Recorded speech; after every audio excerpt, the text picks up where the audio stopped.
Bismillahirrahmanirrahim. Assalamualaikum warahmatullahi wabarakatuh. Waalaikumsalam warahmatullahi wabarakatuh. Alhamdulillahirabbil alamin wa bihi nasta'inu ala umuri dunya waddin.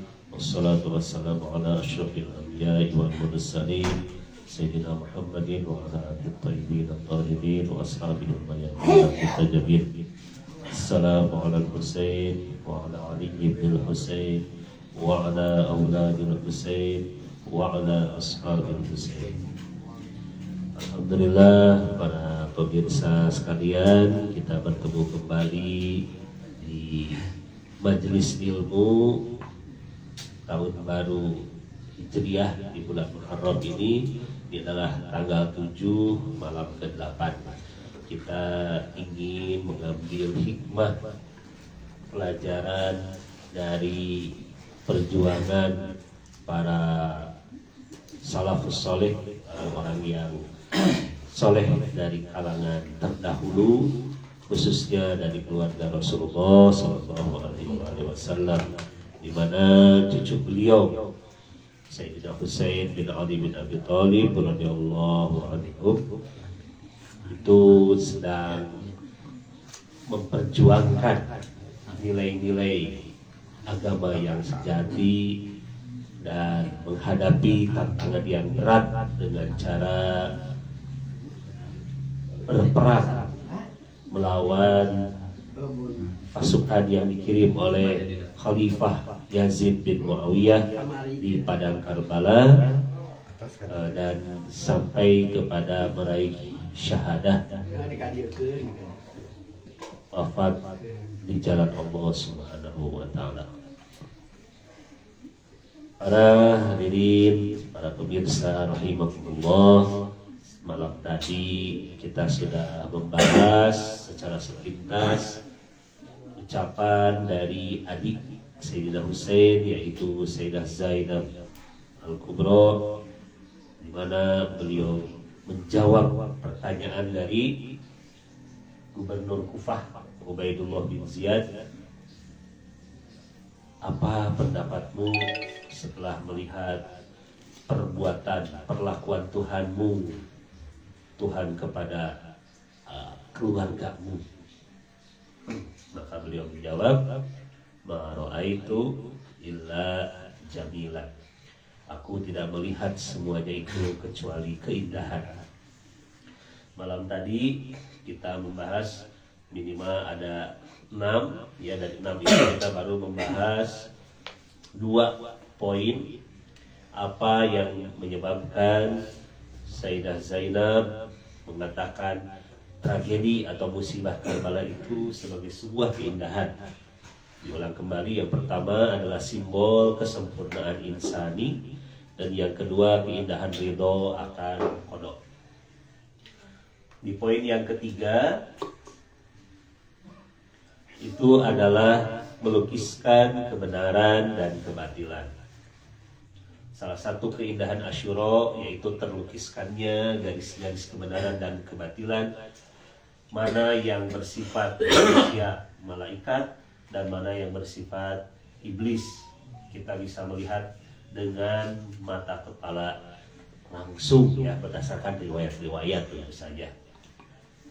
Bagaimana 72 atau 83 pengikut Ahlul Bait, keluarga Nabi, berjalan sudah hampir 6 bulan, hampir setengah tahun, ya, dari mulai tanggal 28 malam Rajab tahun 60 Hijriah dari Madinah menuju Mekah untuk melaksanakan ibadah haji. Kemudian secara mengejutkan di tanggal 8 Zulhijjah, Sayyidina Husain beserta pengikut keluarganya meninggalkan Mekah menuju ke Kufah. Jadi tidak jadi melaksanakan hajinya, tapi hanya cukup umroh. Ini sudah menjadi pertanyaan, kenapa? Padahal puncak ibadah haji itu adalah tanggal 9, yaitu wukuf di Arafah. Kenapa Imam Husain membatalkan? Ketika ribuan orang mendatangi tanah suci Mekah, sekelompok kecil pengikut Rasulullah malah meninggalkan Mekah.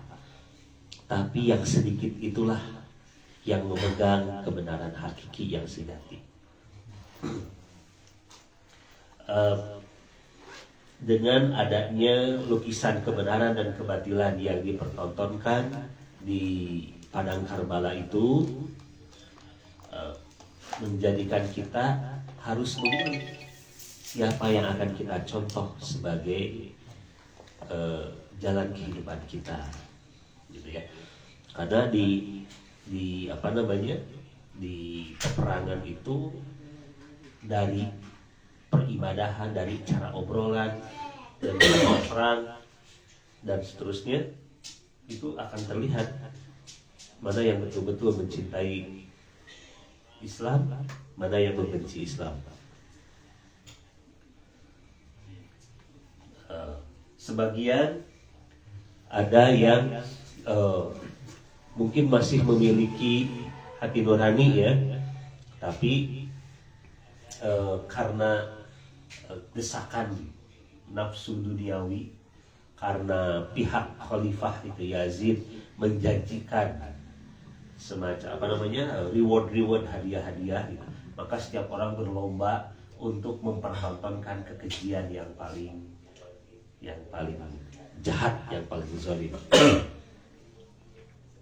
Kemudian poin yang keempat adalah indahnya kemenangan hakiki. Semalam juga sudah dibahas sedikit bahwa hakikat kemenangan itu bukan melihat jumlah kematian, gitu ya, tapi yang menjadi ciri bahwa peristiwa Asyura itu adalah peristiwa kebenaran melawan kebatilan itu terlihat dari siapa yang dizalimi, gitu, darah siapa yang tertumpah, kemudian kematiannya itu apakah di jalan Allah atau di jalan selain Allah. Sayyidina Husain berkali-kali menyampaikan dakwah, menyampaikan ceramah, mengingatkan kepada pasukan Yazid bahwa beliau adalah cucu Rasulullah, di mana Rasulullah sudah menjelaskan mencintai cucunya Hasan dan Husain itu sama dengan mencintai Rasulullah. Membenci mereka berarti membenci Rasulullah. Jadi kalau bisa dikatakan itu musuh-musuh keluarga Nabi yang ada di padang Karbala itu sebetulnya mereka yang menyimpan dendam kebencian sejak 50 tahun yang lalu. Gitu. Kan kejadiannya tahun 61 Hijriah. Berarti kan 50 tahun setelah Rasulullah wafat kan gitu. Nah, mereka yang hadir itu tidak sedikit ya, dulunya itu membenci kepada Rasulullah tapi tidak diperlihatkan, gitu. Diperlihatkannya, ditumpahkannya yaitu pada hari Asyura itulah kepada cucu Nabi. Gitu ya. Kata Imam Khomeini yang kemarin juga dibahas, bangsa yang menganggap syahidan sebagai kebahagiaan adalah bangsa yang menang. Kita menang dalam membunuh dan dibunuh di jalan Allah. Gitu. Perjalanan Karbala pasca peperangan itu, Sayyidah Zainab tampil untuk menyampaikan pidato yang menggugah bahwa sudah terjadi kezaliman terhadap keluarga Rasulullah dan pelakunya orang-orang yang mengaku sebagai umat Rasulullah. Gitu. Jadi lukisan kebenaran kebatilan, kemenangan yang hakiki itu bisa juga kita lihat sekarang ketika terjadi peperangan antara Israel dengan Republik Islam Iran. Itu kan kelihatan itu siapa yang batil, siapa yang hak, gitu ya. Memangnya apa motivasi Iran untuk memerangi Israel? Satu, tentu saja itu adalah pertahanan dirinya karena diserang duluan. Dan yang kedua, karena Iran konsisten sekali lagi membela hak-hak Palestina. Jadi Iran itu menjadi sandungan, batu sandungan terbesar bagi proyek yang digagas oleh Zionisme internasional dengan sponsor utamanya adalah Amerika dan juga negara-negara Barat. Maka supaya proyek mereka mulus, maka mereka melakukan adu domba sehingga di kalangan umat Islam sendiri jadi tidak kompak, begitu ya, curiga, suudzon gitu. Padahal jelas-jelas Iran itu mencantumkan nama negaranya dengan Republik Islam Iran, gitu ya. Baik, poin yang kelima yaitu berjalan di jalur masyiah Tuhan atau kehendak Allah. Maka Imam Hussein beserta rombongan itu sudah tahu dengan tingkat keimanan yang sangat tinggi bahwa beliau itu sudah diberitakan secara kenubuwah oleh Rasulullah bahwa beliau itu akan terbunuh di padang Karbala pada tanggal tersebut. Karena sudah meyakini bahwa jalur takdirnya seperti itu, maka mereka menyambut syahadah itu dengan penuh keimanan. Nah itulah. Jadi kalau kita pun misalkan nih ya, kita tuh sudah tahu bahwa kita ditakdirkan hidup di Indonesia di mana mayoritas masyarakat kita itu adalah misalkan berada di bawah garis kemiskinan. Berarti kira-kira apa kehendak Tuhan menghadirkan kita di lingkungan seperti itu? Kita harus menjadi bagian dari solusi gitu. Meskipun hanya sedikit yang solusi yang kita berikan gitu. Dari Mas Ketua Pak Sutrasno ya, beliau pernah menyampaikan sekali lagi, jangan sampai ada anggota jamaah yang tidak makan satu hari gitu ya, sedangkan kita kenyang. Jadi harus kita pastikan gitu bahwa jamaah masyarakat di lingkungan kita itu jangan sampai kelaparan. Pastikan itu tugas kenabian itu. Tidak mudah kita ya. Menceritakan kisah mah gampang. Dan kita mempraktekannya itu gitu. Hanya kita memiliki konsep lumbung padi gitu kan, kalau di masyarakat itu sebetulnya ketahanan pangan ya, ketahanan pangan seperti yang ada di masyarakat Sunda gitu. Itu adalah menjamin siapapun anggota di sana itu tidak akan kelaparan selama 2 tahun minimal gitu kan. Jadi ini konsep yang bagus, ketahanan pangan itu. Kita sekali lagi kita bareng-bareng bersama-sama, kalau ada di antara kita yang kesulitan, yuk kurang bantu bareng-bareng ya. Karena itu adalah masyiah, kehendak dari Allah supaya kita menjadi bagian yang memberikan manfaat bagi lingkungan. Kemudian poin yang terakhir, Sayyidah Zainab menyebutkan tragedi Karbala sebagai keindahan adalah melihat dari malam-malam yang penuh dengan keindahan. Gitu ya. Jadi bisa dibayangkan dari tanggal 2 Muharram mereka sampai, kemudian di tanggal 10 puncak perjuangannya, berarti selama 8 hari ya. Di hari yang kelima sudah mulai dilakukan percobaan penyerangan gitu. Kemudian dari mulai hari ke-7 katanya sudah mulai diblokade air di Sungai Kurot di tengah padang pasir yang panas gitu. Tapi para sahabat keluarga Imam Hussein begitu setia. Di malam sebelum terjadinya musibah itu, Imam Hussein menyampaikan, siapa yang akan meninggalkanku silahkan, karena mereka hanya ingin memilihku, membunuhku. Silahkan, yang mau, kalau mau keluar silahkan, kalau mau pergi silahkan. Kemudian apa yang terjadi, sahabat-sahabat Imam Hussein justru semakin meyakinkan, semakin memperkuat kesetiaannya gitu.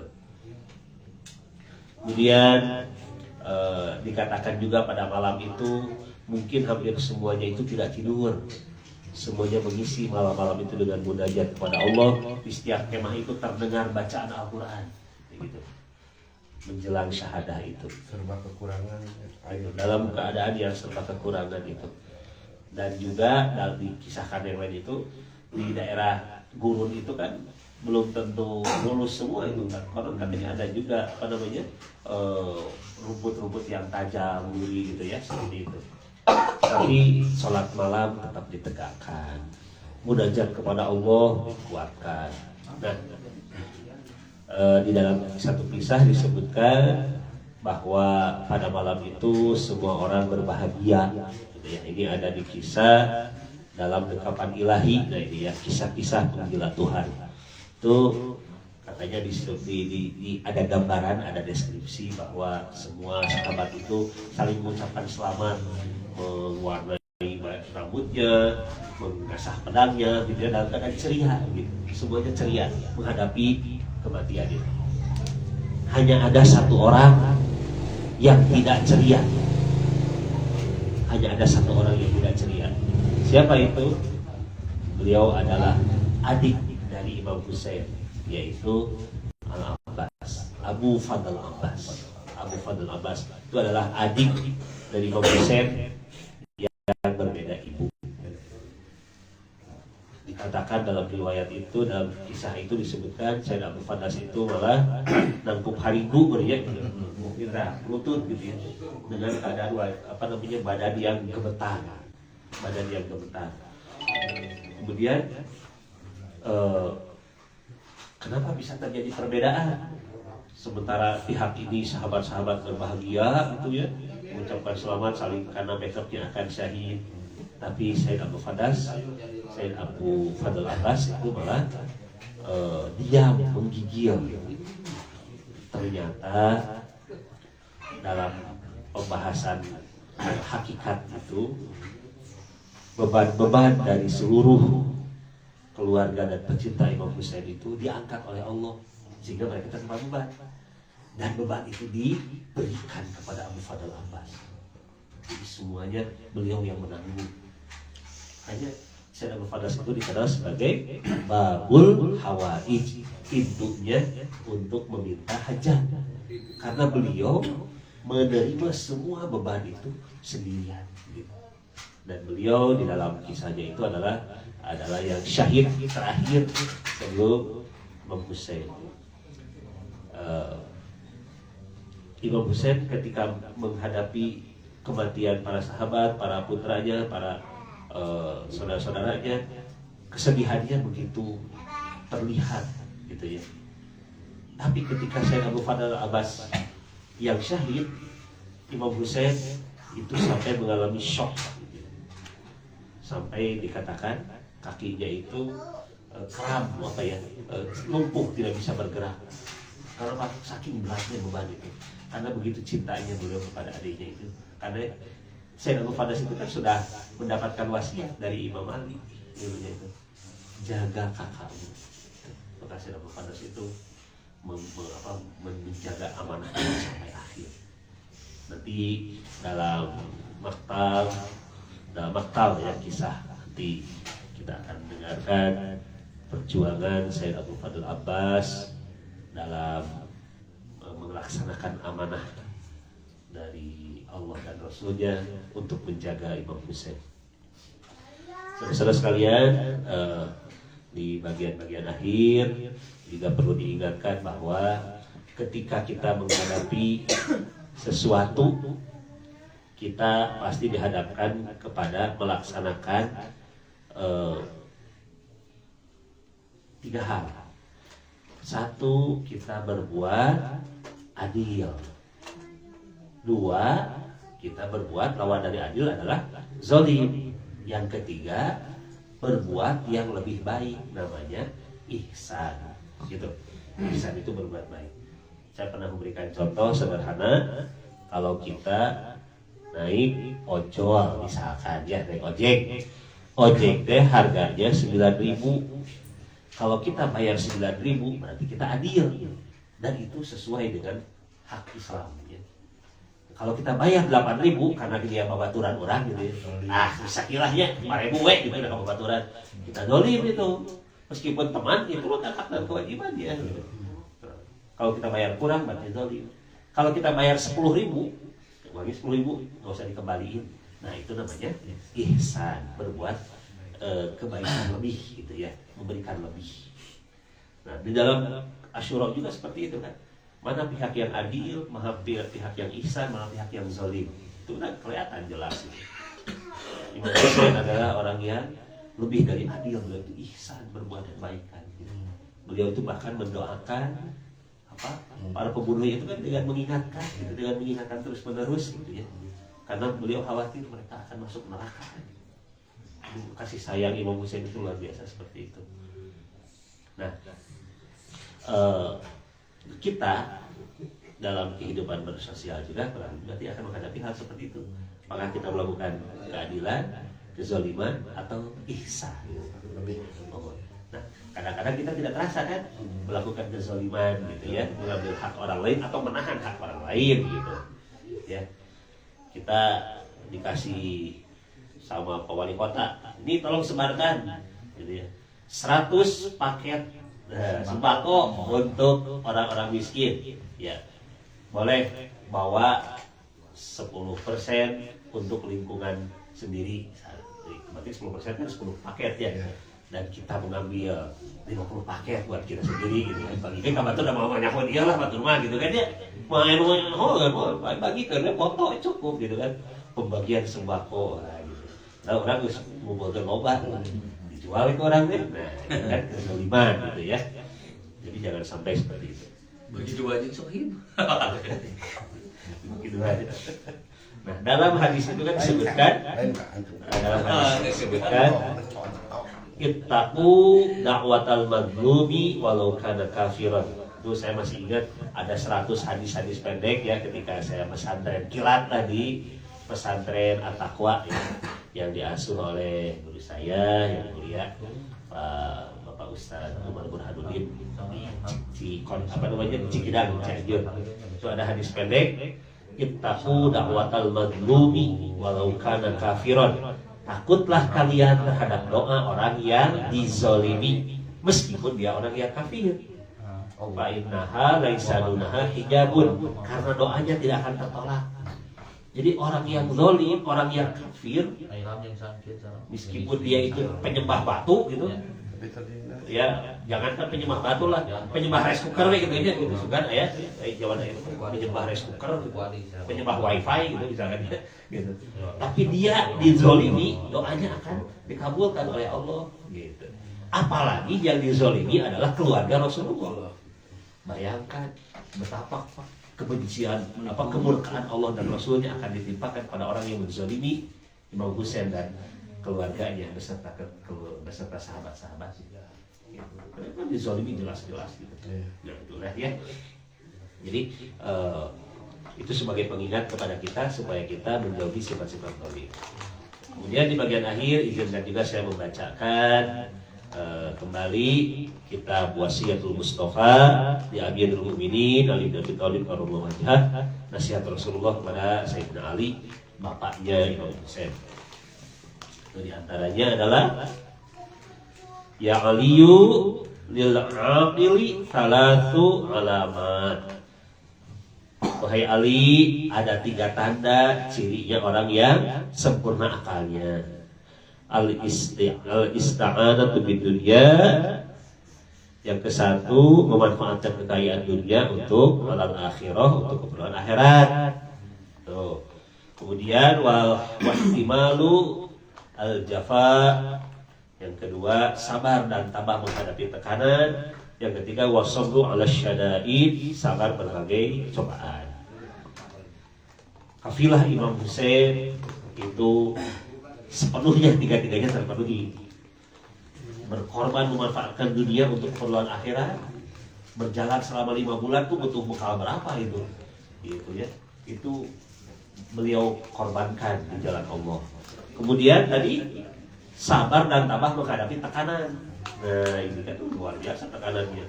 Dan yang ketiga kesabaran dalam menghadapi berbagai cobaan. Kemudian ya, tanda-tanda orang yang bertakwa. Ya. Ya Aliyu ittaqi thalathu alamat. Wahai Ali, ada 3 tanda orang-orang yang bertakwa itu. Yattaqil kibba wal khubtha wal jalisa asyarr wa yad'u syartal halal wa khafatan ay yaqa fil haram. Ciri orang yang bertakwa itu 1, enggan berdusta dan takut berbuat yang tidak baik. Nggak bohong, ya, tidak suka berbohong, takut untuk berbuat yang tidak baik. Yang kedua, enggan bergaul dengan orang-orang yang suka berbuat jahat. Kalau orang sudah menampakkan keburukan, yaitu kita jangan bergaul dengan orang seperti itu. Kemudian yang ketiga, meninggalkan sebagian hal yang halal karena takut terjebak yang haram. Jadi berhati-hati itu waro gitu ya. Jadi ini cukup berat ini kalau berhati-hati itu, karena kita meninggalkan sebenarnya itu mungkin halal gitu ya, tapi karena takut gitu lah ditinggalkan saja gitu. Nah ini, maka para pengikut Imam Husain Karbala itu, keluarga dan sahabatnya itu semuanya memenuhi tanda-tanda ketakwaan tadi. Kemudian yang terakhir, ya Aliyu lisidqi thalathu alamat. Wahai Ali, tanda-tanda kejujuran itu ada 3. Kitmanul ibadah, wa kitmanul sadaqah, wa kitmanul ma'siyah. Tanda kejujuran itu ada 3. 1, merahasiakan ibadah, tidak banyak pamer ya. Alhamdulillah seminggu ini saya tahajudnya full gitu. Kemis tidak terlewat gitu kan. Kadang-kadang puasa Daud gitu ya. Alhamdulillah ya Allah. Dan itu nulisnya di Facebook gitu. Kemudian merahasiakan sedekah, gitu ya. Tapi kalau sedekah sekali lagi ada 2 sisi. Kita boleh menjaharkan, mengumumkan sedekah kalau niatnya kita ingin memotivasi orang lain berbuat baik yang sama, gitu boleh. Yang paling baik adalah sedekah itu dirahasiakan. Cuman memang bahasa hadis itu kan bahasa halus ya. Kau beri dengan tangan kanan, tangan kiri nggak boleh tahu. Itu ada yang mengamalkannya secara tekstual. Ya, ketika memasukkan sedekah keropak itu kan, tangan kanannya masukin, tangan kirinya ke belakang ya, gitu ya, gini. Ya, bukan itu maksudnya, tapi itu terlalu tekstual. Tangan di atas lebih baik dari tangan di bawah, itu kan maksudnya berarti memberi. Ya, tangan di bawah berarti menerima, gini ya. Gimana kalau tangan di atasnya ngambil? Ngambil. Nah, itu kan berarti jangan menerjemahkan secara tekstual. Ya. Kemudian yang ketiga, wakif manu maksiat, gitu ya. Menyimpan maksiat nggak usah diumumkan. Kalau kita masih punya kelakuan yang melanggar hukum, melanggar syariat, tong beja-beja, tong pamer, apa takut memotivasi orang lain berbuat hal yang sama, jadi kita dosanya jadi berlipat. Gitu. Ya, kita akui saja di hadapan Allah, ya Allah, saya tuh belum mampu untuk menjaga diri, belum bisa untuk menahan pandangan. Kaum heran ya Allah, inilah kelemahan saya, ya akui di hadapan Allah gitu. Gitu ya. Tidak lihat orang bagus. Gitu. Nah, jadi ini jangan sampai kita memamerkan maksiat. Jadi itu orang yang jujur gitu. 1 apa tadi, menyembunyikan, merahasiakan ibadah, merahasiakan sedekah, dan merahasiakan juga maksiat. Tentu akan lebih baik kalau kita berniat sedikit demi sedikit mengurangi maksiat tersebut. Ya.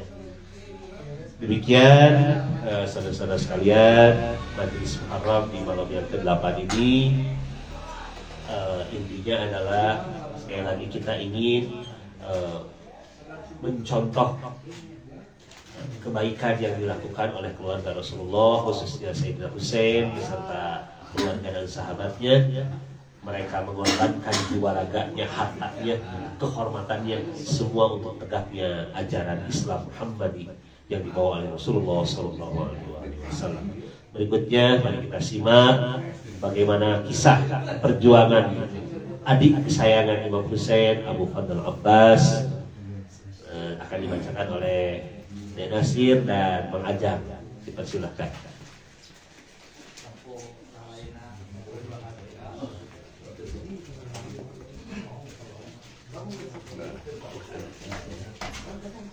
Assalamualaikum warahmatullahi wabarakatuh. Waalaikumsalam warahmatullahi wabarakatuh. Allahumma sholli ala sayyidina Muhammad wa ala sayyidina Muhammad.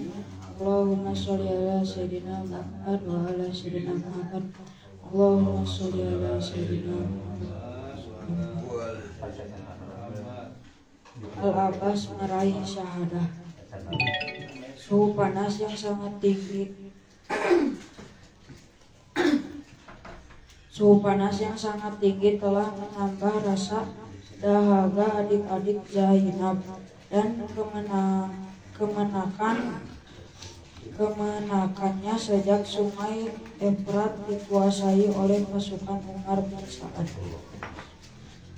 Abbas, galilah tanah untuk mencari air. Perintah Al-Husain dengan napas terengah-engah. Al-Abbas segera melaksanakan perintah tersebut. Beberapa tempat telah digali namun tak satupun yang memberikan sedikit harapan. Al-Husain tak mampu menutupi rasa sedihnya melihat kerumunan wanita yang mulai meronta-ronta karena rasa lapar dan haus yang berkepanjangan. Abbas, pergilah ke Sungai Efrat dan berilah adik-adikmu itu sedikit air untuk diminum, perintah Al-Husain sesaat kemudian. Tanpa menggulur waktu, saudara seayah Al-Husain itu memacu kudanya menuju Sungai Efrat. Al-Abbas dicegat oleh segerombolan pasukan Umar bin Sa'ad. Apa maksud kedatanganmu? Tanya salah seorang dari mereka dengan nada sinis. Aku datang untuk mengambil sedikit air untuk diminum para wanita yang sangat kehausan, jawab Al-Abbas dari atas punggung kudanya. Oh itu tidak akan kami izinkan, tukas pemimpin mereka sambil menghunuskan pedangnya. Tiba-tiba mereka menyerbu. Al-Abbas menyongsong serbuan itu dengan pedangnya. Pertempuran seru pun meletus. Al-Abbas berhasil mengurangi jumlah mereka dan mendekati bibir Sungai Efrat. Al-Abbas meningkatkan perlawanan dan mengusir gerombolan itu sesaat. Ia segera turun dari kudanya dan merapat ke permukaan sungai. Sungai mengisi kirbah. Al-Abbas berniat menciduk air yang mengalir di hadapan matanya itu dengan kedua tangannya. Tiba-tiba bayangan penderitaan Ahlul Bait dan Al-Husain tergambar di benaknya. Al-Abbas spontan mengibaskan kedua tangannya dan menggegas naik ke kudanya kembali. Assalamualaikum warahmatullahi wabarakatuh. Waalaikumsalam warahmatullahi wabarakatuh.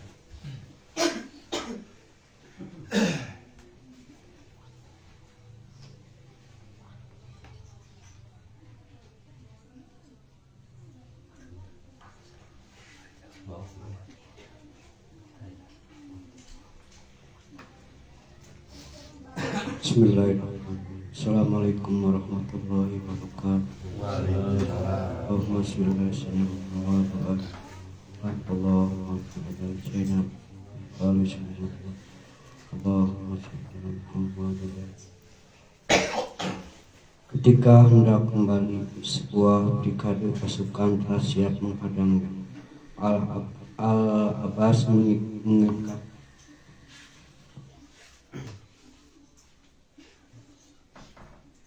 mengikat kirbahnya lebih kencang lalu mencabut pedangnya ke atas sambil bersair lantang. Aku datang menabur pasir memburu mati. Apa arti mati bagi seorang putra Ali? Kemarilah dan kusyukur dan kuguyur dengan darah. Kutebas kalian dengan pedang sebilah. Al-Abbas menepis setiap panah yang diarahkan ke tubuhnya. Satu tentara bayaran Ibnu Ziyad terpelanting mengumpat perih luka. Sekonyong-konyong dari arah belakang seorang binatang bernama Abras bin Syihab Siban mengayunkan pedangnya ke lengan kanan putra bungsu Ali bin Abi Thalib itu. Tangan kanan itu terpental meninggalkan tubuh Al-Abbas. Darah segar memancar dari tubuhnya. Al-Abbas melakukan perlawanan dengan tangan kirinya sambil bersyair membuktikan kebulatannya untuk membela Al-Husain. Demi Tuhan, meski mereka ambil tangan kananku, akan kubela Al-Husain. Dengan tangan kiriku, apa arti sepotong tangan untuk agama kakekku? Akan kuhadiahkan nyawa dan semangat keberanianku. Al-Abbas terus bertempur di tengah derasnya anak-anak panah. Tak satu pun tarian pedang Al-Abbas yang sia-sia. Kuda-kuda berlian melemparkan setiap penunggangnya. Tiba-tiba dari arah belakang sebuah ayunan pedang menepus tangan kanan Al-Abbas. Ia mengerang, dia berwajah tampan itu kini kehilangan kegesitan. Al-Abbas tetap berada di atas punggung kuda dan bertekad untuk menerjang barisan musuh demi menyerahkan kirbah yang melingkari dada dan punggungnya kepada Al-Husain dan para wanita. Hai keparat kalian, hentikan dia dengan hujan panah dan tombak kalian, teriak pemimpin mereka. Al-Abbas berusaha menepis hujan panah dengan pedangnya. Tiba-tiba dari arah belakang Abdullah bin Yazid Aisyibani mengayunkan pedangnya secepat kilat dan menceraikan tangan kiri Al-Abbas dari tubuhnya. Dia nyaris kehilangan keseimbangan tubuhnya. Pedangnya terpelanting dan jubah putihnya kini telah berubah menjadi merah. Dengan sisa kekuatan, Al-Abbas berusaha menerobos kepungan lawan. Bangkai-bangkai lawan yang berserakan telah mengganggu gerakan kudanya. Dalam suasana panik, itulah sekonyong-konyong benda tumpul membentur wajah Al-Abbas. Seketika kepalanya merekah dan menyemburkan darah. Ia terhuyung dan jatuh di antara kaki-kaki kuda. Kalung kirbah itu kini telah putus dan Asra putra Ali itu telah kandas di tengah belantara kemunafikan yang ganas.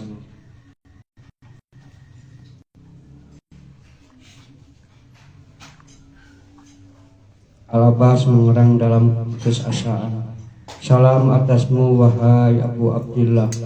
Jadi Al-Abbas, pura sebelum ruhnya yang suci pergi ke kehadiran Allah. Inna lillahi wa inna ilaihi raji'un. Mendengar lemat-lemat akan adiknya, seketika Al-Husain melompat dari atas badannya seraya mengerang pilu. Oh adikku, oh Al-Abbas, oh kecintaanku. Setelah pasukan mengepung itu pergi, Al-Husain berlari dan menubruk tubuh yang tak utuh seraya berucap terbata-bata, Salawat Allah atasmu. Kau telah menyelesaikan tugasmu dengan baik sebagai saudara yang setia dan pejuang gagah berani di pihak yang benar, ucap Al-Husain sambil mengusap darah yang menutupi wajah adiknya itu. Al-Husain yang mengangkat tubuh rembulan itu ke punggung kuda dan membawanya menuju kemah. Debu-debu berterbangan. Bau anyir darah menyebar sementara jeritan histeris terus membahana. Lintas Karbala kian membara. Al Husain menoleh ke kanan dan ke kiri. Kini dia sebatang kara. Ada sebungkal duka menyumbat rongga napasnya. Angin kesekian meranggas menari-narikan ujung kain sorbannya. Irama syahadat terngiang-ngiang di sudut sanubari Al Husain. Assalamualaikum warahmatullahi wabarakatuh.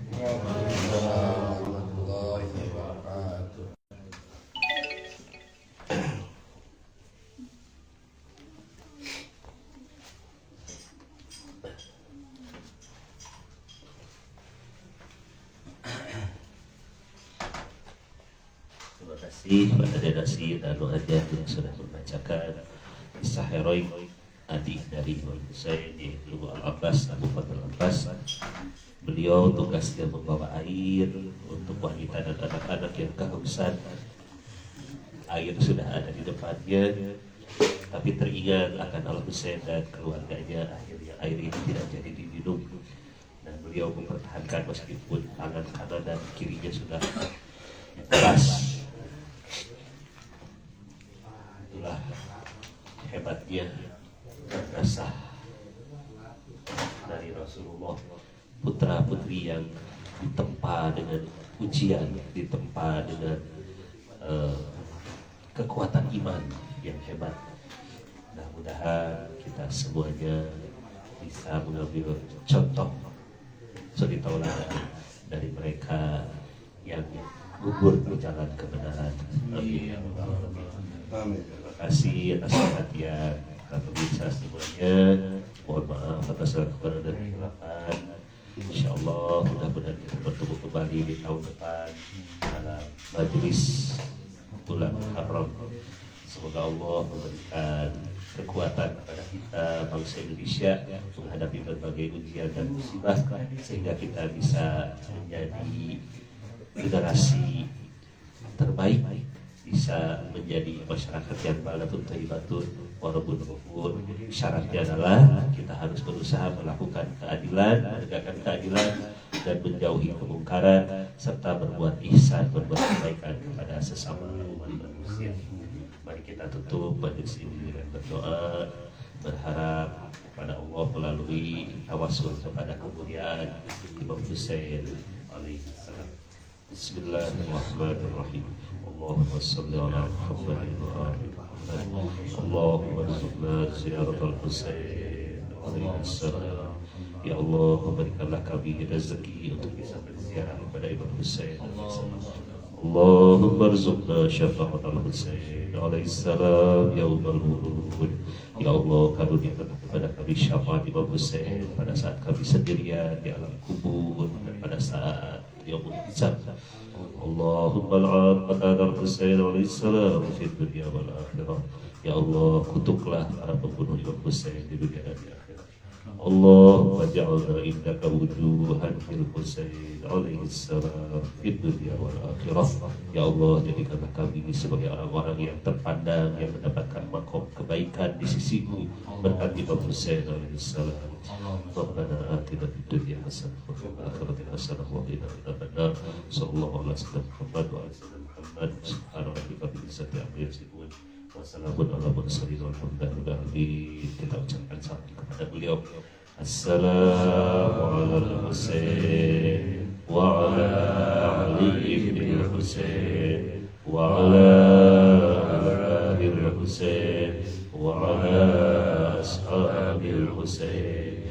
Assalamu ala Husain wa ala Ali bin Husain wa ala auladi Husain wa ala ashabil Husain.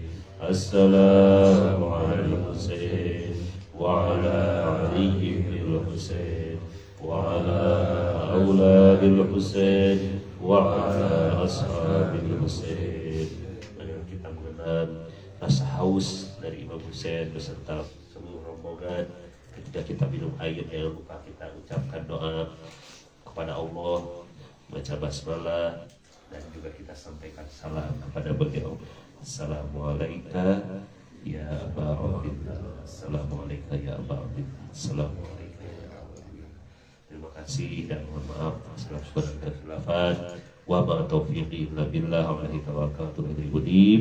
Assalamualaikum warahmatullahi wabarakatuh. Waalaikumsalam warahmatullahi